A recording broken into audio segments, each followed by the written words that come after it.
এখন আমি রান্না করে নেব বেগুন দিয়ে ইলিশ মাছের পাতলা ঝোল। তার জন্য ওভেনে কড়াই বসিয়ে দিয়ে দিয়েছি কিছুটা পরিমাণে সর্ষের তেল। তেলটা গরম হয়ে গেছে, তেলের মধ্যে দিয়ে দিচ্ছি কালো জিরে ফোড়ন, দিয়ে দেবো হাফ চামচ মতো হলুদ গুঁড়ো, দিয়ে দিচ্ছি টুকরো করে রাখা একটা বেগুন, ভালো করে দিয়ে পরিষ্কার করে নিয়েছি। একটু নেড়ে চেড়ে নেবো বেগুনটা। বেগুনটা তেলে একটু নাড়াচাড়া করে নিয়েছি। এখন দিয়ে দেবো এর মধ্যে কিছুটা কাঁচা লঙ্কা চিড়ে রাখা, আবার একটু নেড়ে চেড়ে নিচ্ছি। দিয়ে দেবো পরিমাণ মতো লবণ, যতটা ঝোল রাখবো সেই অনুযায়ী কিন্তু লবণটা ব্যবহার করব, আর সেই অনুযায়ী আমি লবণটা ব্যবহার করলাম। আপনারা আপনাদের পরিমাণ বুঝে ব্যবহার করবেন।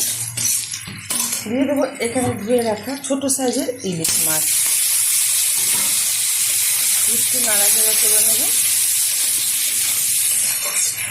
বেশি নাড়বো না, নাড়াচাড়া করা হয়ে গেছে। দিয়ে দিচ্ছি পরিমাণ মতো জল, খুব অল্প পরিমাণে ঝোল রাখবো বলে জলটা অল্প পরিমাণে ব্যবহার করলাম। একটু নাড়িয়ে দিচ্ছি। আমার এই রেসিপি যদি আপনাদের ভালো লেগে থাকে আপনারা অবশ্যই আমার চ্যানেলটিকে সাবস্ক্রাইব করবেন, লাইক করবেন, শেয়ার করবেন।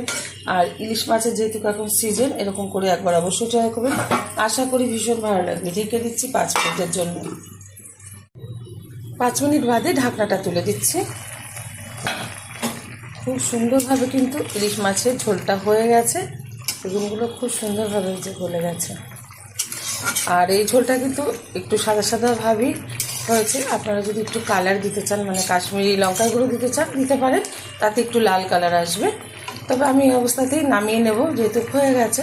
ঢেলে দেবো একটা পাত্রে, গরম গরম ভাতের সাথে গরম গরম পাতলা ইলিশ মাছের ঝোল সার্ভ করব। আপনারা অবশ্যই ট্রাই করবেন।